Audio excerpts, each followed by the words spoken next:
Ladies, it's Crystal. I am doing a TTC tag today. I have never done a trying to conceive tag, but lately I've had some new subscribers to my channel, and I just really wanted to kind of do an update, or not an update. I just wanted to do something because I don't really have an update to do. I'm still waiting on AF to start our third IUI. So I needed to do something in the meantime, and I felt like doing it today. So here goes. The first question is, how long have you been trying? And we have been trying for about 7 years, maybe a little over 7 years. I had my second miscarriage in 2004, and then we completely just started to try after that. We were like, okay, let's not prevent, let's try, let's time, let's chart, let's do all this. Well, I did all of that, but so we tried. That's when we kind of like officially started trying to conceive, and then that so like 5.5 years later now, we are still trying. So about 7 years, and I started to see an RE about 2 years, maybe 2 years ago. I've been seeing a doctor for 2 years, over 2 years now. My next question, number 2, how many kids do you have? That would be 0. We have absolutely no children. And there's a fly in here. Sorry, there's a fly flying around. We don't have any children. We do have 4 pets. So those are our babies. Some of you out there may feel me whenever I say that. They are our kids and we love them. We would love to have real children, but for now, those are our babies. Let's see, how old are you and hubby? I am 29, I just turned 29, and my husband will be 32 in September. How long have you been married? We have been married for 8 years right now, but we will be married for 9 years on May 24th, so that's at the end of this month. And today, which is May 1st, we celebrate 14 years of being a couple. So it's a long haul. It's a good ride. It's been a good ride. What are some crazy things that you do trying to conceive while trying to conceive? That sounded weird. I've pretty much tried it all. This has been a 7-year long run, so I've tried it all. Anything that you think you could do, I've probably already done it, which probably a lot of you are out there have done the same thing. So really nothing special there. Does your hubby know all about the TTC cycle? That's so hard to say, TTC. That's just hard. TTC, it's a tongue twister. Anyways, so does your hubby know all about the TTC cycle?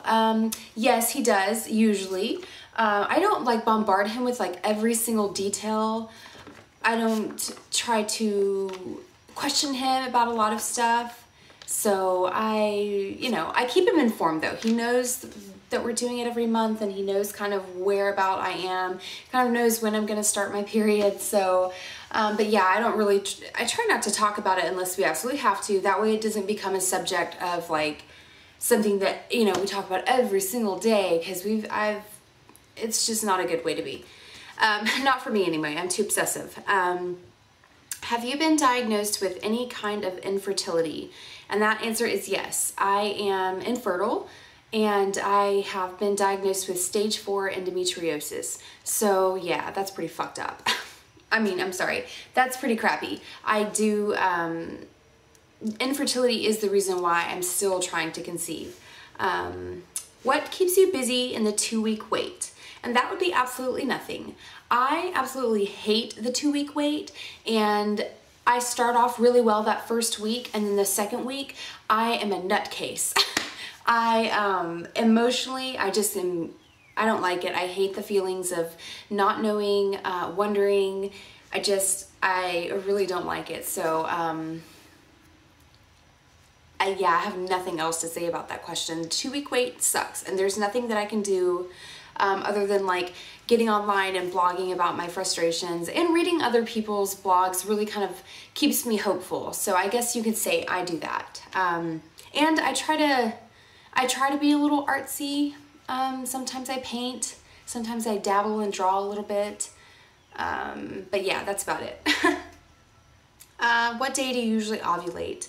I normally ovulate between day 16 and like 19, anywhere between there. I usually don't ovulate on 14. I'll usually get my LH surge on day 14 or 15. So yeah, it's not too bad. I mean, it's not perfect science for every woman. So says, what sex are you hoping for? Honestly, I'm hoping for a baby. So I really don't care what sex. My preferences, I've always, in my head, when I've imagined it, I've always wanted to have a boy first and then a girl. But it doesn't matter. I would just be grateful to have a pregnancy that stayed. That would just be, it would be amazing. Let's see. How many prego books do you have? I hate that word, prego. I don't know why. If some of you like it, I'm not trying to offend you, but I hate that word, prego. Or preggers. Ugh. I don't know. It's irritating. It gets under my skin. I'm not that I would be mean to anybody who used it or said it. It's just not my word preference. How many pregnancy books do you have? I have a couple. Back in 2004 when I first, or on my second pregnancy, my sister-in-law bought me a bunch of pregnancy books, and so I've had them all this time. I haven't really gone out and bought any new pregnancy books. When I got pregnant in November of last year, I started to read them a lot. There was one, I don't remember the name of it. I would have to look at it.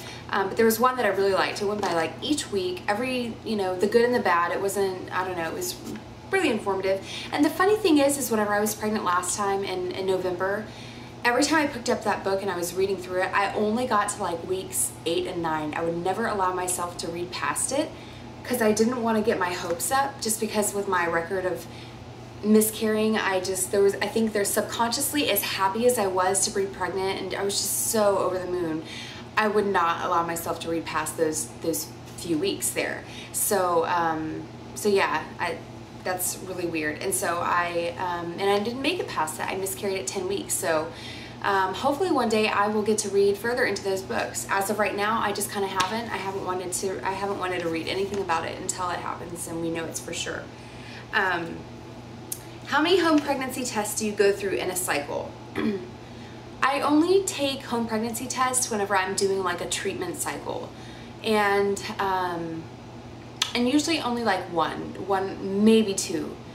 Although, I mean, even when I got pregnant in November, I took the pregnancy test, that first one.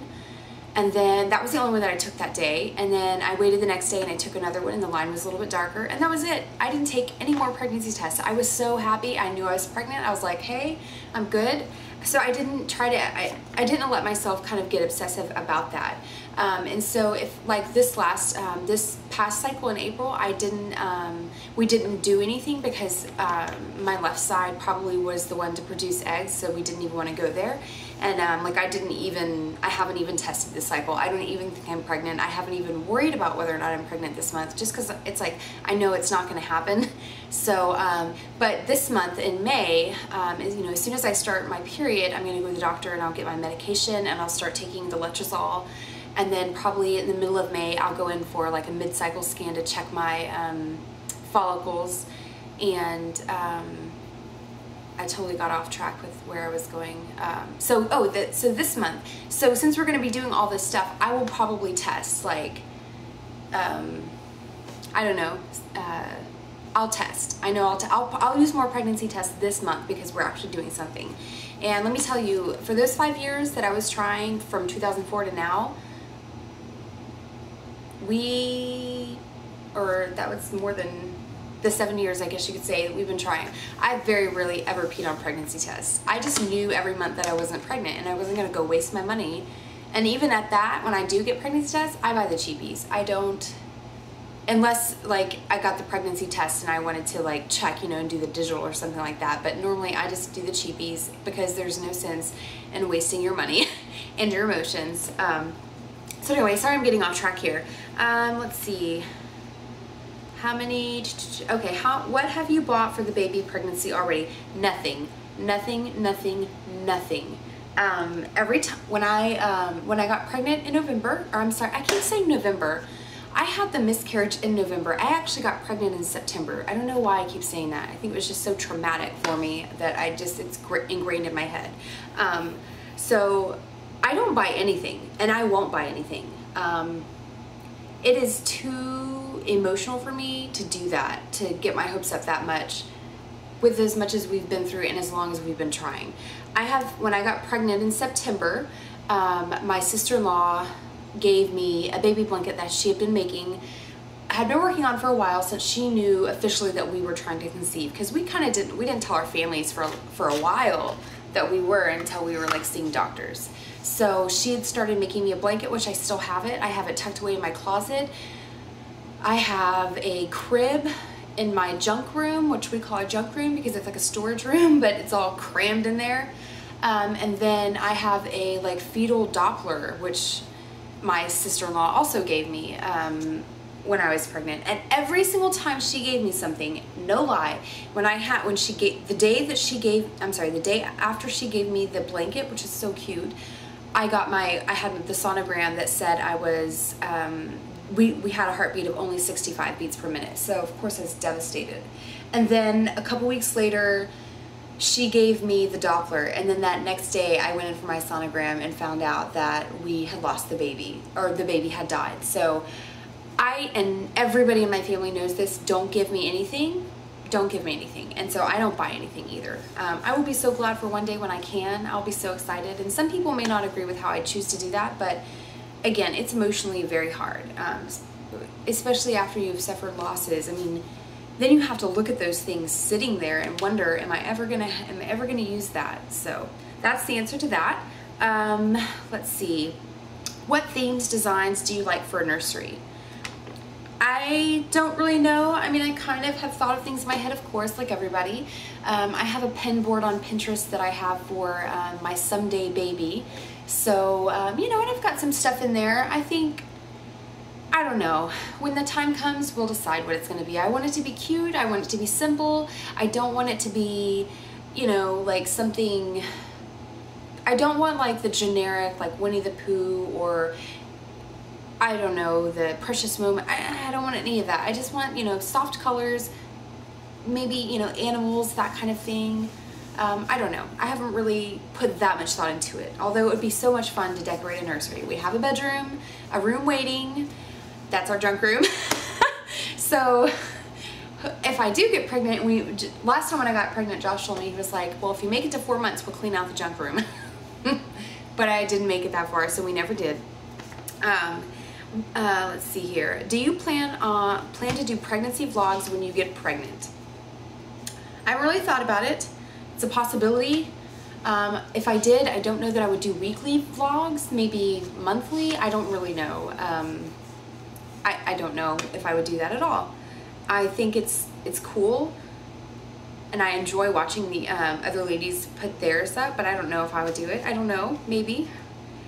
What are your favorite moms or parents on YouTube to watch? Number one, I'm not really subscribed to a ton of parents or moms.